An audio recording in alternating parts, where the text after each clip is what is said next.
Shalom Bapak Ibu jemaat yang dikasihi Tuhan, kita bersyukur untuk hari ini kembali kita akan merenungkan firman Tuhan. Sebelumnya mari kita berdoa. Bapa di sorga, terima kasih buat hari ini. Kembali kami ada dan kami mau melandasinya dengan firman-Mu.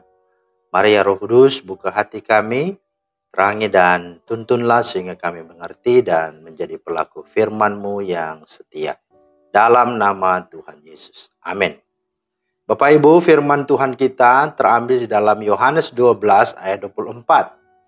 Aku berkata kepadamu, sesungguhnya jikalau biji gandum tidak jatuh ke dalam tanah dan mati, ia tetap satu biji saja. Tetapi jika ia mati, ia akan menghasilkan banyak buah. Itulah firman Tuhan yang menjadi dasar renungan kita pada hari ini. Nah, tema kita adalah kematian yang menghidupkan.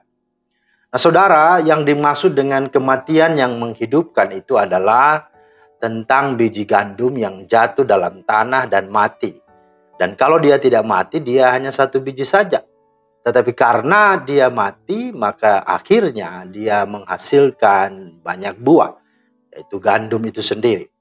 Nah, biji gandum yang dimaksud di sini, yang mati itu adalah Yesus Kristus Tuhan kita, yang telah menyerahkan nyawanya untuk kita orang berdosa. Dan oleh kematiannya, manusia yang berdosa akhirnya tidak mengalami kebinasaan, melainkan beroleh hidup yang kekal. Nah, pertanyaannya, kematian yang menghidupkan itu seperti apa? Ya, tentu bicara tentang ketiadaan diri, ketiadaan gengsi, ambisi, dan arogansi.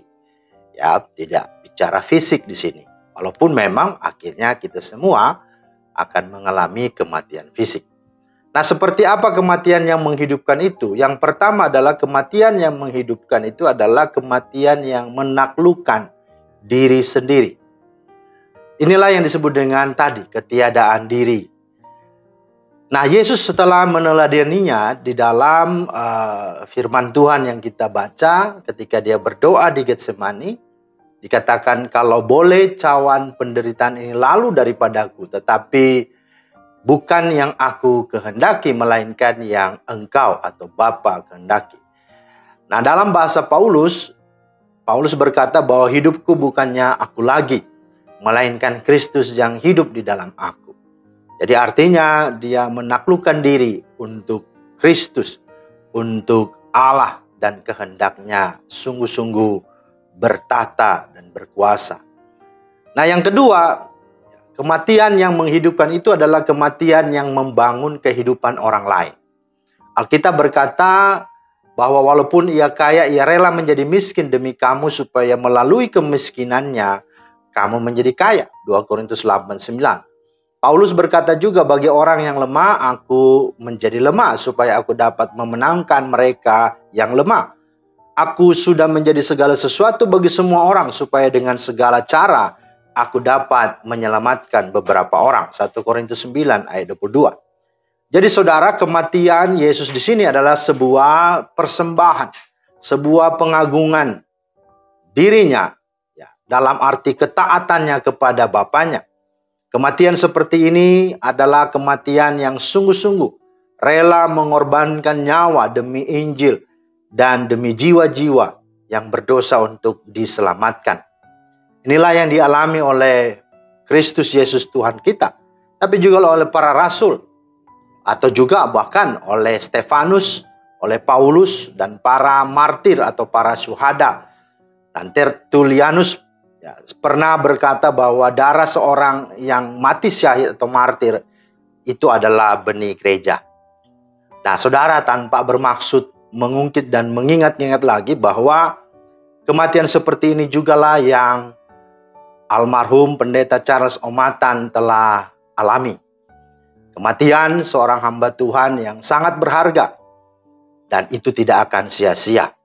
Dia telah meninggalkan kampung halamannya untuk pergi ke suatu tempat yang belum dia ketahui, yang juga belum seperti apa ya masa depan di sana. Dia meninggalkan zona nyamannya untuk ke sana, meninggalkan egonya, dan bersama keluarga melayani dan merintis untuk jiwa-jiwa terhilang di sana. Nah, saudara, kita terlalu percaya bahwa kematian almarhum akan menghidupkan penginjilan di sana dan menghasilkan akan buah-buah pelayanan serta murid-murid Kristus yang setia dan militan. Sekali lagi, kita amini pernyataan Tertullianus bahwa darah seorang yang mati syahid adalah benih gereja. Kita percaya Kamboja pada waktunya dan pada akhirnya sungguh boleh menjadi kemuliaan bagi nama Tuhan. Dan itulah dan sedang sementara terjadi. Karena itu, hanya ketika benih yang mati itu sajalah, maka kehidupan itu akan terjadi. Karena terima kasih buat hamba Tuhan yang setia, buat almarhum Bapak Pendeta Charles Mamattan, dan doa kami untuk semua keluarga yang tinggalkan Tuhan terus pakai, Tuhan terus berkati, dan kita semua sebagai gereja terus makin semangat untuk giat dan menunaikan tugas panggilan amanat agung Kristus. Tuhan memberkati. Shalom. Terima kasih Tuhan atas firman-Mu. Kami bersyukur karena kembali lagi kami diteguhkan, diingatkan tentang firman Tuhan ini. Bahwa untuk memberi sebuah kehidupan, maka ada penyangkalan diri. Ada sebuah tindakan untuk mematikan ego, kedagingan dan zona nyaman kami. Sehingga biarlah semua untuk buah-buah pelayanan, buah-buah penginjilan yang nyata terjadi di dalam dan melalui kehidupan kami. Dalam Kristus Yesus kami berdoa. Amin. Demikianlah firman Tuhan hari ini. Selamat beraktivitas, selamat berbuah. Tuhan Yesus memberkati. Shalom.